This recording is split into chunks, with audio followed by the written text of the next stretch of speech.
Hello and welcome friends, maths by RP sir में आपका एक बार फिर से स्वागत है। और आज मैं मैथ्स की सबसे बेसिक चीज़ पे बात करने वाला हूँ। चाहे आप फोर्थ में पढ़ रहे हो, चाहे आप कंपटीशन लेवल की तैयारी कर रहे हो, चाहे आप नाइन्थ में पढ़ रहे हो, चाहे आप किसी भी XYZ एग्ज़ाम की तैयारी कर रहे हो, आपको बहुत ज़्यादा ये इंपॉर्टेंट होता है कि विभाजिता, डिविजिबिलिटी रूल क्या होता है बच्चे आपका। विभाजिता के नियम, विभाजिता के नियम जिसे कहते हैं रूल ऑफ डिविजिबिलिटी। क्या होता है? Rule of divisibility. क्या बात क्लियर है? विभाजिता के नियम या फिर रूल ऑफ डिविजिबिलिटी मैंने काफ़ी कक्षाओं में देखा है पढ़ाते हुए कि बच्चे को ये पता ही नहीं रहता है कि 3 से कोई संख्या कैसे डिवाइड होती है, वो भाग देने जाता है। 4 से कोई संख्या कैसे डिवाइड होती है, वो भाग देने जाता है। 11 से कोई संख्या कैसे डिवाइड होती है, वो भाग देने जाता है। इसीलिए मैं आज मैथ का सबसे बेसिक और सबसे आसान चीज़ लेके आया हूँ, विभाजिता के नियम। आइए ज़रा सबसे पहले एक एक करके देखते हैं कि दो की विभाजिता का नियम क्या होता है। देखिएगा ज़रा, 2 की विभाजिता का नियम होता है, सुनिएगा और नोट करते जाइएगा। जिसके इकाई में, जिस संख्या के इकाई में, जिस संख्या के इकाई में यानी कि यूनिट प्लेस पे, जिस संख्या के इकाई में यानी कि यूनिट प्लेस पे क्या आए, 0 आए, 2, 4, 6, 8 आए।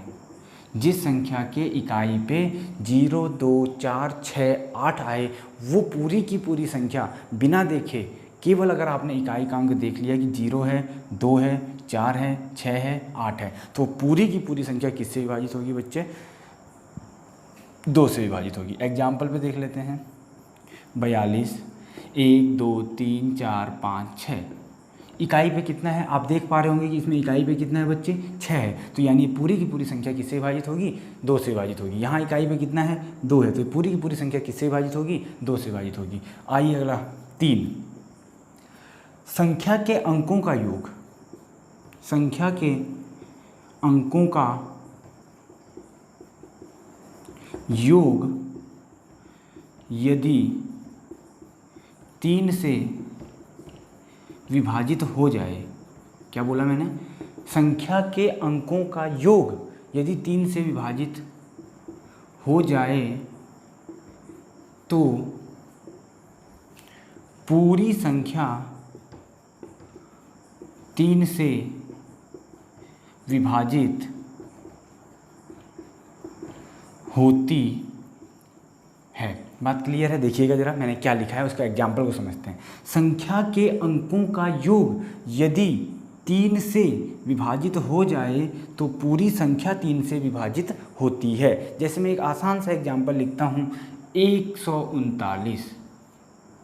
अब मैं आपसे पूछूँ कि बताइए नंबर 3 से विभाजित होगा कि नहीं होगा? तो बहुत सारे हमारे बच्चे लोग क्या करते हैं कि देखते हैं, अच्छा 9 तो 3 से कटता है यानी 3 से कटेगा। लेकिन नहीं, ऐसे नहीं देखना है, आप इसको समझिएगा ज़रा। संख्या के अंकों का योग यानी कि 1 + 3 + 9, 9 और 3 12 और 1 13। क्या ये पूरी की पूरी संख्या जो आई हमारी जोड़ने के बाद 13, क्या ये 3 से कटती है? नहीं कटती है। 3 से नहीं कटती है तो ये पूरी संख्या भी 3 से नहीं कटेगी। क्या बात समझ में आ रही है? संख्या के अंकों का योग अगर 3 से विभाजित हो जाए तो पूरी संख्या 3 से विभाजित होती है। यहाँ पे देखो 13 3 से विभाजित नहीं हो रहा है, तो यानी कि वो संख्या भी 3 से विभाजित नहीं होगी। मैं एक एग्जाम्पल लेके चलता हूँ। मान लीजिए 1, 2, 3, 4, 5। आइए जरा इनको जोड़ते हैं। 1 + 2 + 3 + 4 + 5। ध्यान दीजिएगा, 5 4 9, 9 और 3 12, 12 13 14, 1 15। 15/3, क्या ये संख्या पूरी पूरी 3 से कट रही है? तो यानी कि ये जो संख्या है ये पूरी पूरी 3 से कटेगी। तो मैं आशा करता हूँ कि पूरी बात समझ में आई होगी कि संख्या के अंकों का योग यदि 3 से विभाजित हो जाए तो वह पूरी संख्या 3 से विभाजित होती है। 1 2 3 4 5, 12,345। 1 + 2 + 3 + 4 + 5 यानी 15/3, यानी पूरी संख्या आपकी कट जाएगी। क्या बात क्लियर है? चलिए आगे देखते हैं। अब आते हैं हम लोग 4 की विभाजिता के नियम पे। किस पे? 4 पे।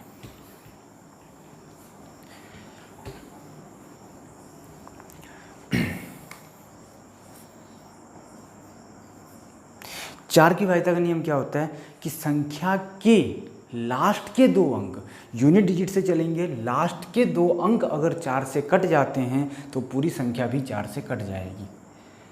किसी संख्या के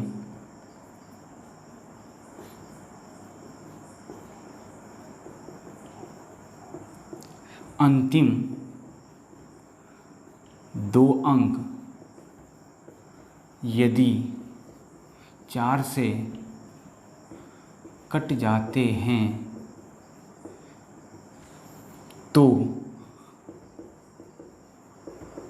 पूरी संख्या भी 4 से कट जाएगी। क्या बात क्लियर है? किसी संख्या के अंतिम 2 अंक यदि 4 से कट जाते हैं तो पूरी संख्या भी 4 से कट जाएगी। आइए ज़रा एक एग्जांपल लेते हैं। 124, लास्ट के 2 अंक किधर से लेते हैं? दाएं साइड से, यानी कि दहाई और इकाई का जो अंक होगा अगर वो पूरी की पूरी। अब लास्ट के 2 अंक कौन से हैं? 24। अब हमको चेक करना है क्या 24 4 से कट जाता है, तो हम कहेंगे कि जी हाँ बिल्कुल बिल्कुल कट जाता है, यानी कि ये पूरी संख्या भी 4 से कट जाएगी। एक और एग्जांपल लेते हैं ज़रा, इसके साथ साथ देखिए ज़रा एक और एग्जांपल हम लोग बात करते हैं। मान लीजिए मैंने ले लिया 12,345। अब बताइए कि लास्ट के क्या 2 अंक 4 से कट रहे हैं? आप कहोगे कि सर जी 45/4 4 से तो नहीं कट रहा है। जब ये 4 से नहीं कट रहा है तो ये पूरी संख्या भी 4 से नहीं कटेगी। चलिए आगे आते हैं 5 पे। 5 की वाहिता का नियम क्या होता है? इकाई के स्थान पे, बहुत आसान है, इकाई के स्थान पर 0 या 5 आ जाए, 0 या 5 आए, ठीक है। इकाई के स्थान पर 0 या 5 आ जाएगा तो पूरी की पूरी संख्या किससे कट जाएगी? आप कहेंगे 5 से कट जाएगी। देखिए ज़रा मैं एक एग्जांपल लेता हूँ, 12,345 या 1345 ही लेते हैं। लास्ट के इकाई पे क्या है? 5 है। जब 5 है तो यानी कि पूरी की पूरी संख्या किससे कट जाएगी? 5 से कट जाएगी। मैं कह दूं 11,490, लास्ट के इकाई के अंक पे क्या है? 0 है, तो यानी कि पूरी की पूरी संख्या क्या हो जाएगी? 5 से कट जाएगी। आशा करता हूँ यहाँ तक क्लियर हुई होगी बातें। चलिए अब आते हैं हम लोग 5 के बाद 6 का क्या होता है देखते हैं।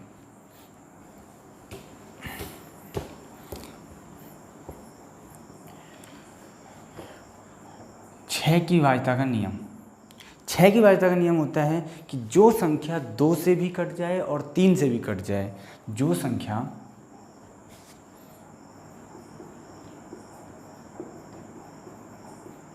2 व 3 दोनों से कटे वह संख्या 6 से भी कट जाएगी। जो संख्या 2 व 3 दोनों से कटे वह संख्या किससे कट जाएगी? 6 से कट जाएगी। आइए ज़रा एक एग्जांपल लेते हैं। मान लीजिए मैंने कह दिया आपसे 124। अब देखो पहले चेक करना है कि क्या ये 2 से कट रही है, क्या ये 3 से कट रही है। तो आप कहोगे कि 4 इकाई पे है, 2 से तो कट गई, 2 से कट गई, लेकिन क्या ये 3 से कट रही है? आप चेक करेंगे 1 + 2 + 4, तो 4 और 2 6 एक साथ। आप कहोगे कि ये संख्या जो है 3 से नहीं कट रही है, और जब ये संख्या 3 से नहीं कट रही है तो यानी कि ये पूरी की पूरी संख्या भी 6 से नहीं कटेगी। अब एक और एग्जांपल लेता हूँ मैं ज़रा आपके सामने। मान लीजिए एक छोटा सा एग्जांपल लेते हैं समझने के लिए। 24, आप कहेंगे इकाई पे कितना है? 4 है। इकाई पे कितना है बच्चे? 4 है। तो जब 4 है तो यानी कि 2 से तो कट रही है, और 2 से कट रही है। इसके बाद हम चेक करते हैं 3 से कट रही है कि नहीं। तो आप देखेंगे 2 और 4 जोड़ के कितना होता है? 6 होता है, और जब 6 होता है तो ये पूरी की पूरी संख्या 3 से भी कट रही है। तो जो संख्या 2 और 3 दोनों से कटे, तो ये संख्या आपकी 2 से भी कट रही है और 3 से भी कट रही है, दोनों से कट रही है, तो यानी कि पूरी संख्या किससे कटेगी? आपकी 6 से भी कटेगी। क्या बात क्लियर है? चलिए अगला आता है और मोस्ट इम्पॉर्टेंट आप लोग पढ़ते हैं 7 का। 7 के बारे में बहुत ज़्यादा डाउट रहता है। मैं आपको एक एग्जाम्पल के तौर पे बहुत आसान सा बताता हूँ। मैं कहता हूँ किसी संख्या को अगर हम 6 बार लिख देते हैं, किसी संख्या को 6 बार लिख दिया जाए, किसी संख्या के अंक को किसी संख्या को 6 बार लिख दिया जाए तो वह संख्या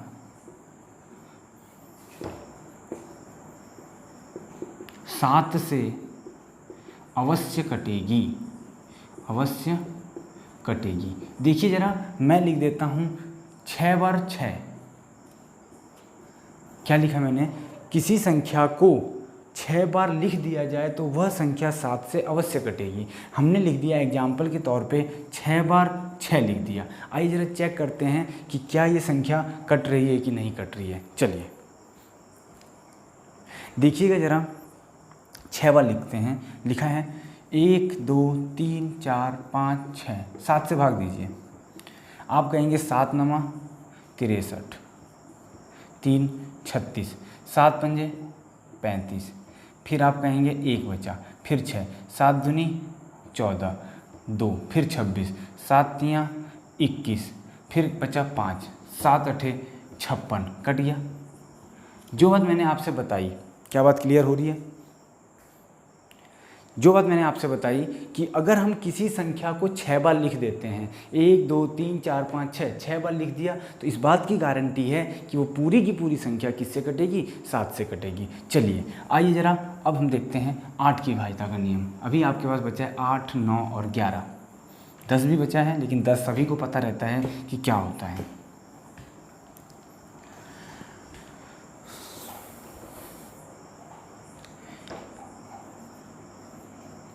आठ की भाज्यता का नियम सेम होता है 4 की तरह। 4 में आप क्या देख रहे थे? लास्ट के 2 अंक। इसमें देखेंगे किसी संख्या के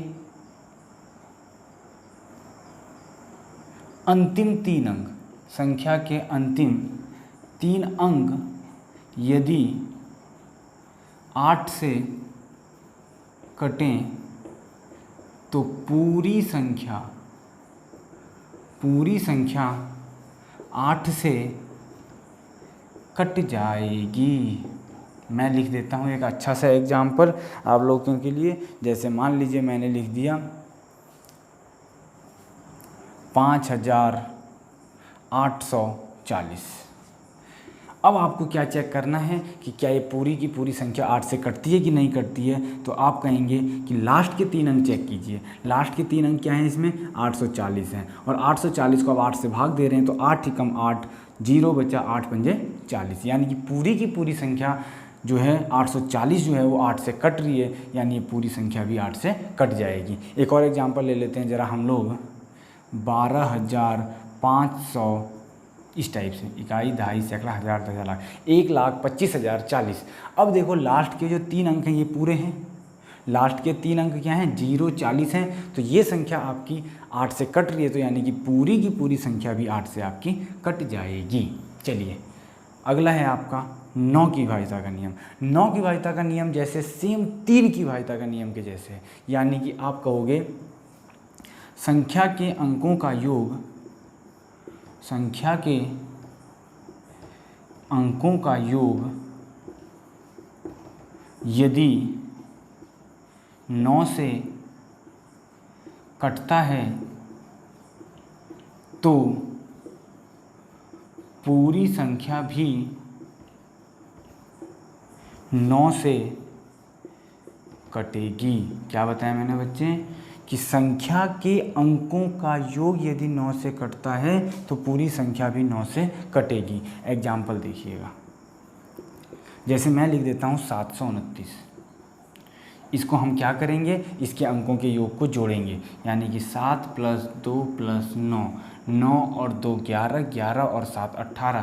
क्या 18 9 से कटता है? तो आप कहोगे जी हाँ बिल्कुल कटता है, पूरा पूरा कट जाता है। तो यानी कि पूरी की पूरी संख्या जो हो जाएगी वो क्या हो जाएगी? 9 से कट जाएगी। और एग्जाम्पल ले लेते हैं, जैसे मान लीजिए हमने ले लिया कोई एक और एग्जाम्पल के तौर पे, एक छोटा सा और ले लेते हैं कोई एग्जाम्पल। बताइए ज़रा, कुछ भी ले लेते हैं। 12,365। अब हम इसके अंकों का योग करेंगे। अंकों का योग कैसे? 3 2 5 1 6, 6 और 6 12, 12 और 5 17। क्या 17 9 से कटता है? तो आप कहेंगे कि 17 9 से नहीं कटता है, तो इसलिए पूरी की पूरी संख्या भी 9 से नहीं कटेगी। क्या बातें क्लियर हैं? आइए ज़रा अब आपके 2 और रह जाते हैं, 10 और 11।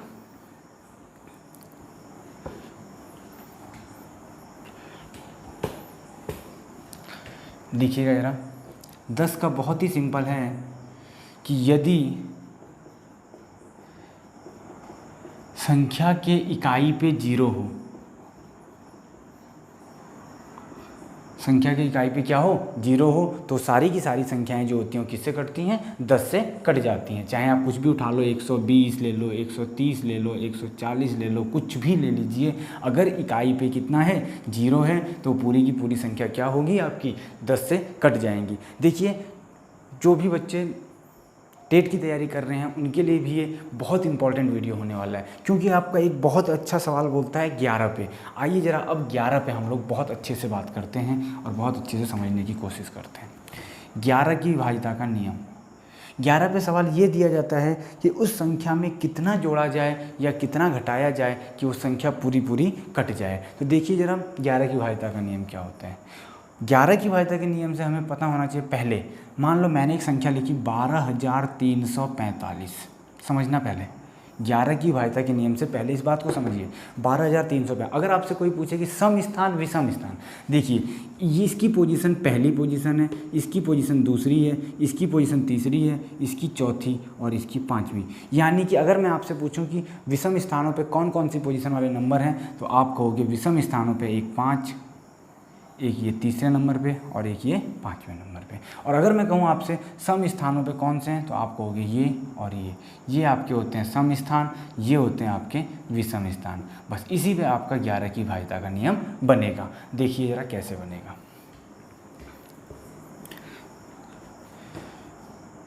सम स्थानों पे अंकों का योग, सम स्थानों पर अंकों का योग तथा विषम स्थानों पर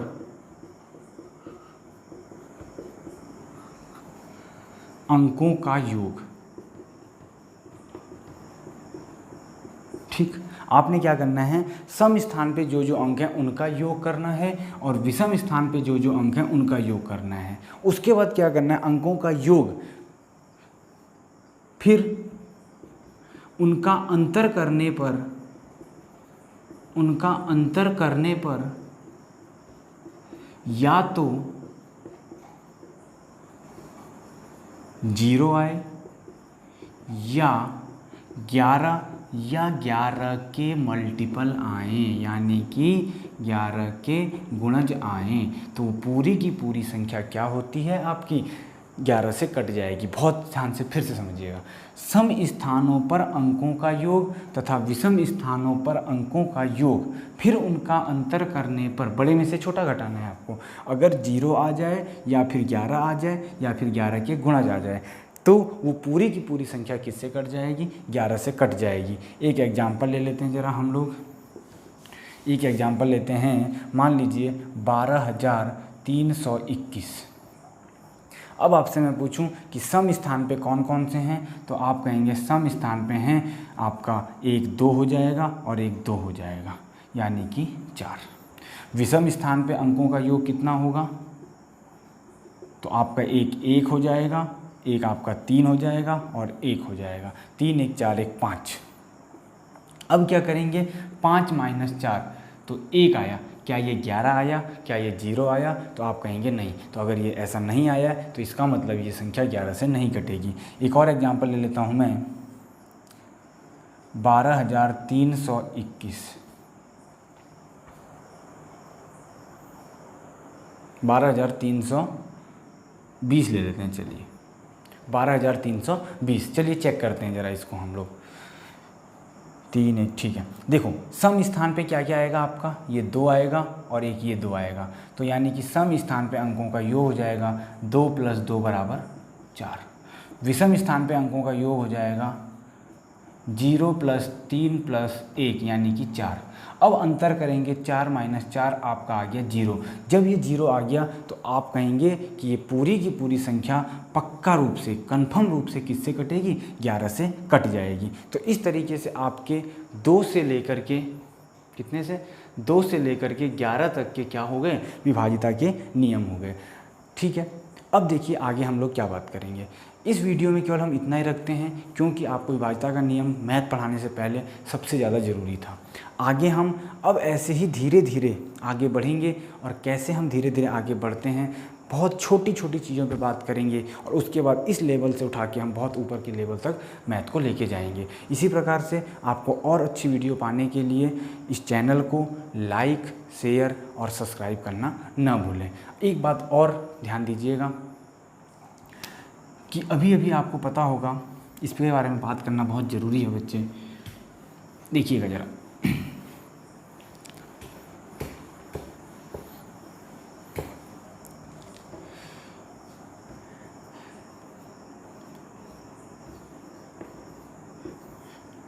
ये नाम सुना होगा आपने SSC GD, जिसमें एक कमज़ोर बच्चा भी अगर रहता है, रनिंग अच्छी करता है, तो उसके लिए बहुत अच्छा मौका है इसमें सिलेक्शन लेने का। तो SSC GD का नया बैच आपका 5 अगस्त 2021 से प्लेटफॉर्म एकेडमी